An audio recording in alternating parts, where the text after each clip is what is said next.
Dixo Daily presenta. Bienvenidos. Esto es Fuera de la Caja. Yo soy Macario Esquetino y le agradezco mucho que me escuche en esta séptima emisión de la serie de largo aliento para este 2025, en donde hemos estado tratando de resumir un poco lo que habíamos platicado en años anteriores para tratar de explicar en dónde nos encontramos. Estábamos platicando en la ocasión anterior del libro de Fukuyama, Los orígenes del orden político, en donde él utiliza varias ideas que yo he estado aprovechando y que también han aprovechado otros. Ya le decía yo, Joe Henrich toma de lo que escribe Fukuyama esta idea de cómo hay un programa familiar de la Iglesia en Europa que permite la desaparición más acelerada de los clanes para dar lugar a familias nucleares en donde el individualismo resulta que puede florecer. Y este individualismo es lo que va a dar lugar al liberalismo del siglo XVII y que es la base del gran éxito de los seres humanos desde entonces para acá. Evidente en cuestión material, no hay comparación en cómo vivimos hoy con cómo se vivía en el siglo XVI o en siglos anteriores, pero también es un avance en otros ámbitos, en particular en esta cosa que llamamos ética, porque solo en el liberalismo y solo en esta construcción histórica que estamos platicando, se llega a la idea de que todos los seres humanos tienen la misma dignidad. Esto es algo muy importante. No es lo mismo lo que ocurre en otras partes del mundo, en donde unos valen más que otros, por definición. Así fue con la esclavitud, que ya platicamos aquí, es algo que inicia en la segunda parte de la Edad de Bronce, pero es la forma fundamental de producción en el período de la Antigüedad. De ahí al señor Marx se le ocurrió decir pues, que esa es la primera etapa en el materialismo histórico, el esclavismo. Entonces no era igual, ¿no? No todos valían lo mismo. Al día de hoy, en buena parte de los países musulmanes, las mujeres no valen lo mismo que los hombres. Y esto también ocurre en otras áreas, por ejemplo, en China.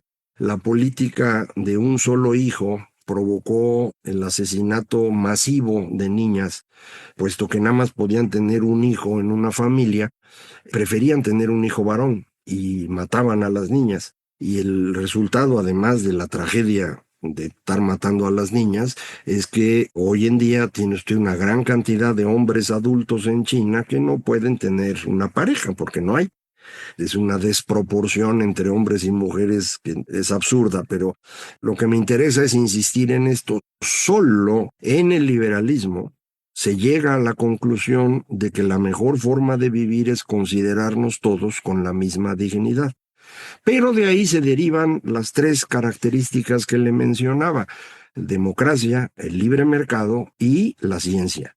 Solo cuando hay la misma dignidad de todos, todos tienen acceso o tienen derecho a tener acceso a el gobierno, al mercado y al conocimiento. Y esto, pues, es algo que cuesta trabajo hacer. Y acuérdense, no se hizo de un día para otro. El proceso tarda un buen rato. Es solo en el siglo XX cuando realmente empezamos a incorporar a todos. Hasta el siglo XX, acuérdese, las mujeres no podían votar. Y en el siglo anterior, en Estados Unidos, la esclavitud seguía existiendo y en muchas otras partes. Entonces, este es un proceso, no pasa de un día para otro, pero sí creo que hay una diferencia ética fundamental entre el liberalismo y lo demás. Y ese liberalismo se inventó en Europa. Y se inventó en Europa, ¿por qué? Esa es la pregunta importante. Fukuyama cree que buena parte de esto tiene que ver con la imposibilidad de construir un Estado fuerte en Europa, que durara un buen tiempo y que ocupara un buen territorio. Usted recuerda, el primero que lo intenta después de la caída del Imperio Romano, pues es Carlomagno. Y Carlomagno logra construir un gran imperio que prácticamente se viene abajo en la tercera generación. Su hijo Luis todavía más o menos controló todo y Luis fue el que heredó en 3 hermanos, las 3 cachitos, y ya se vino todo para abajo. Pero es muy difícil en Europa construir este estado que controle todo por cuestiones geográficas, orográficas, por las distintas culturas que se fueron desarrollando en el tiempo. Te recuerda, si uno utiliza la línea del Rin y el Danubio, al norte es donde encuentra usted pues que se usaba mantequilla, que se toma cerveza, etcétera, ¿no? Abajo del río es el territorio del vino y es el territorio del aceite de oliva, y son culturas que se fueron haciendo de manera muy distinta. La parte de abajo tiene una gran presencia del Imperio Romano, hasta ahí llegó. Cruzaron el Danubio tantito, vieron que se iba a poner muy feo y mejor se regresaron para aprovechar la barrera natural. La parte de arriba, pues, está fundamentalmente poblada por pueblos celtas que fueron llegando en el tiempo, y ahí es donde después van a estar llegando oleada tras oleada de estos pueblos de las estepas orientales. Entonces, son diferentes, ¿no? De entrada, hay culturas que se fueron construyendo de manera distinta, piensan diferente por cosa natural, pero además por las cuestiones geográficas no se pudo construir un estado que controlara todo. Y Fukuyama lo contrapone con el caso de China, en donde no toda China, sino el pedazo de China que está hecho alrededor del Yangtze, ahí se puede construir un estado que controle todo. Lo permite el territorio. Y para que controle todo y no haya bronca con los demás, luego se les ocurrió poner su gran muralla para que no llegaran los bárbaros a atacarlos, pero pudieron construir un estado. Este estado se logra construir al mismo tiempo que se construye una cultura homogénea. Y por eso la idea de que China es un país que se ha mantenido igual durante 5,000 años. En realidad no es así, me parece. La construcción de China ocurre por ahí del 200 antes de Cristo, justo con el emperador Qin, el de los guerreros de terracota, esa es su tumba de él, que su imperio duró él. No logró ni siquiera el hijo mantener esto, pero sobre las ruinas de este imperio se construye el imperio Han, que es como se designa al día de hoy la etnia pues, que ocupa el 90 y tantos% de la población china. Y es una cultura común que tiene un sistema burocrático exitoso que se había construido desde siglos antes, que permite la construcción de un Estado. Recuerde usted, el Estado moderno, para el señor Weber, es aquel que tiene una burocracia eficiente, no política, y el monopolio de la violencia legítima. Estas dos cosas caracterizan al Estado. Bueno, eso ya lo tiene China desde esa época. Y ese Estado pues impide el desarrollo de una cultura de legalidad que limite al mismo Estado, y también el Estado no tiene por qué andarle haciendo mucho caso a los ciudadanos. Entonces no se cumplen las características de orden político que busca Fukuyama en su totalidad. Se cumplen lo suficiente como para que ese Estado pueda sobrevivir en el tiempo bajo diferentes dinastías, pero dinastías que pueden llegar a ser muy estables. La última, la Qing, pues duró 4 siglos, y la actual pues ya va a cumplir un siglo, lleva 80 años, ¿no? Desde 1949, están bajo la dinastía del Partido Comunista Chino. Entonces, ahí van, ¿no? Este libro de Fukuyama también pues ofrece algo que me preguntaba uno de ustedes, y es ¿por qué no platicar lo que está pasando en otras partes del mundo mientras hablamos de lo de Europa? Bueno, justo eso hace Fukuyama. Fundamentalmente revisa China, India y también el Imperio Otomano y el cachito de los mamelucos, para explicar por qué ahí no se logran estas 3 características de la forma como se logran en Europa. Pero hay algo que es muy importante aquí. Esto de Estado fuerte, limitado por la ley y responsable frente a los ciudadanos, no necesariamente implica una democracia como la occidental, ¿no? Se puede ser responsable frente a los ciudadanos sin que haya necesariamente elecciones. Entonces no tendría por qué ser exactamente una democracia liberal. La clave aquí es estos distintos órdenes políticos que se van construyendo en distintas partes del mundo, en distintos momentos. El objetivo fundamental que se busca cuando está uno en eso es tratar de que sobreviva la polity, no hay palabra en español, la entidad política, ¿no? Esa entidad política puede ser en tiempos recientes una nación, puede ser un estado, lo que usted quiera, pero esa entidad política lo que se busca es sobrevivir en el tiempo. Es decir, que no sea destruida ni desde dentro ni desde fuera. Esos son los dos bienes públicos por excelencia. La seguridad nacional, como se llama hoy, que es la defensa frente al exterior, y la impartición de justicia, que es tratar de evitar conflictos internos que destruyan a la entidad política. Distintos órdenes políticos pueden ser extraordinarios en el momento histórico correspondiente. Por ejemplo, la construcción de lo que llamamos los gobiernos de Edad Media es muy especial. No es esta Edad Media, este espacio oscuro, ya alguna vez lo platicamos el año pasado.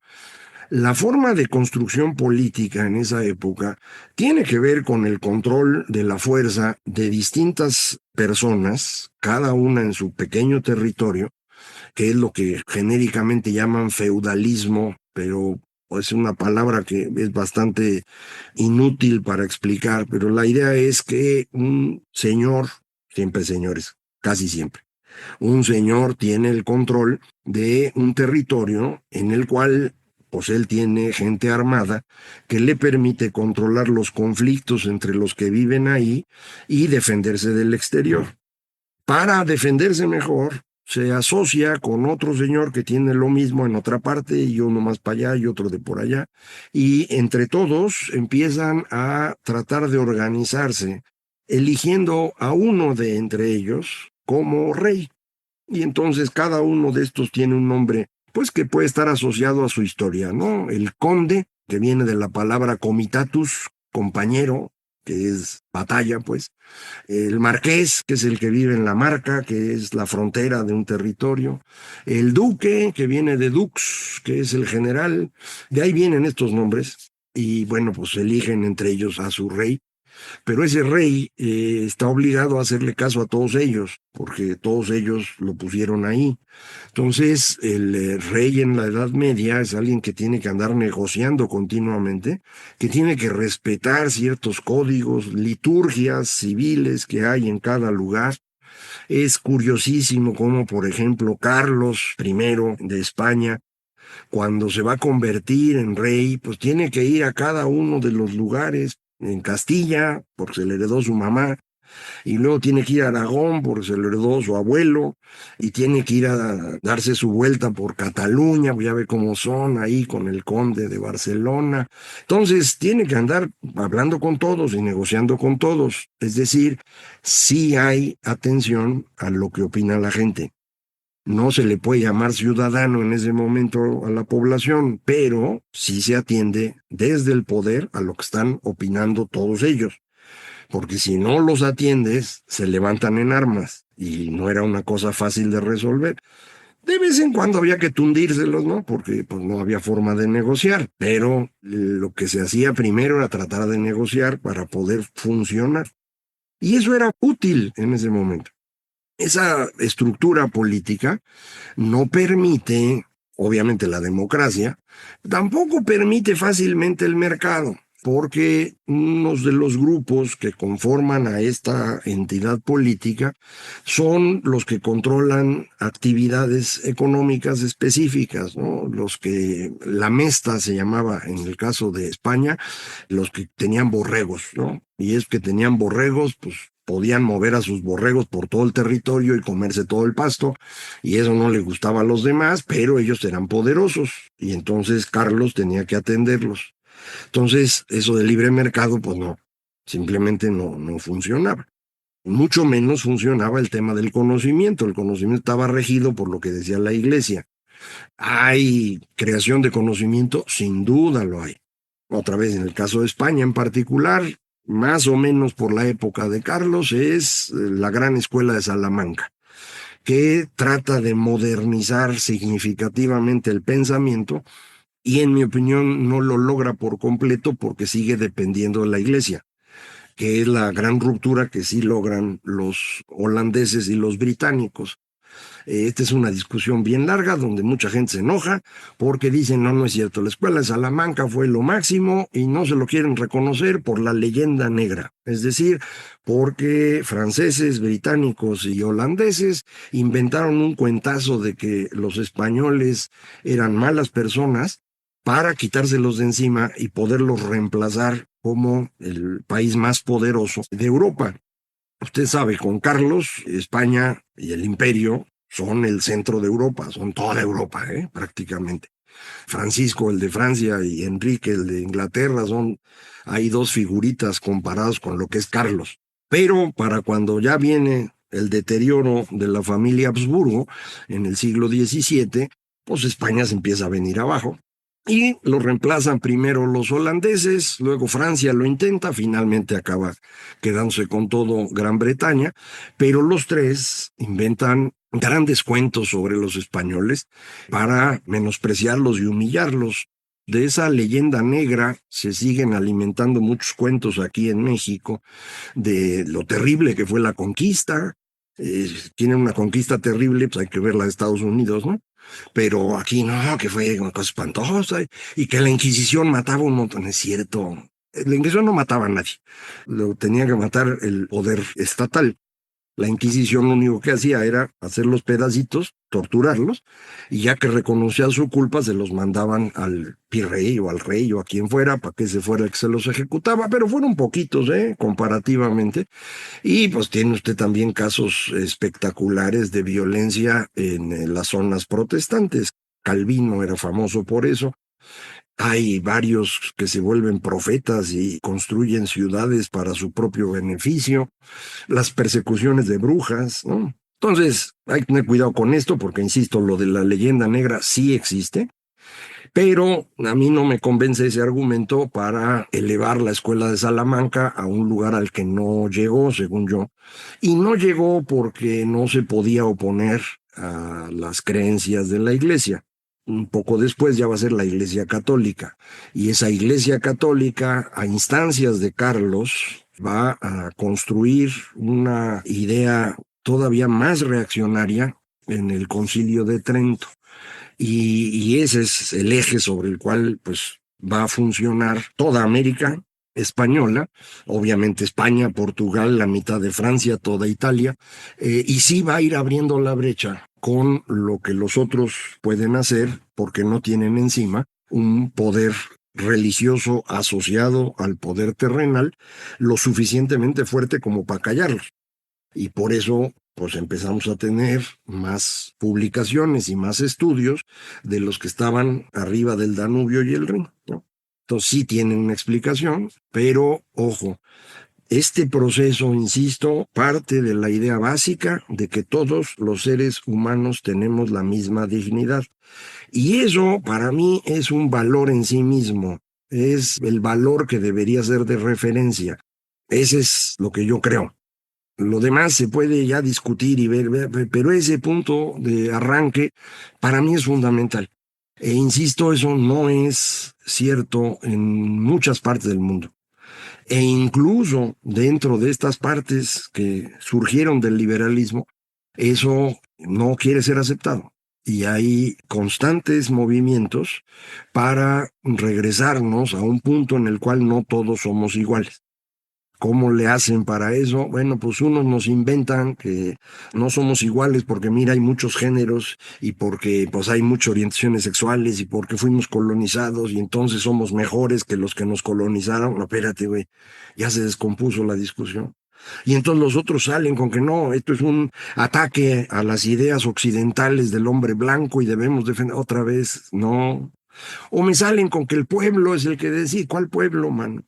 Todas estas cosas son narrativas orientadas a destruir la idea de la igualdad esencial de los seres humanos. Porque una vez rompiéndolas, puede uno regresar a esa época en la cual el poder coercitivo y el poder persuasivo lo tenían todo. El objetivo es ese. Y eso es lo que impulsan todos estos grupos, sean los y liberales de Hungría, los populistas latinoamericanos, el demente de Trump. Esa es la idea. Y eso es justamente lo que tenemos que detener. Pero, otra vez, le vamos a tener que seguir la próxima semana. Muchísimas gracias. Esto fue Fuera de la Caja.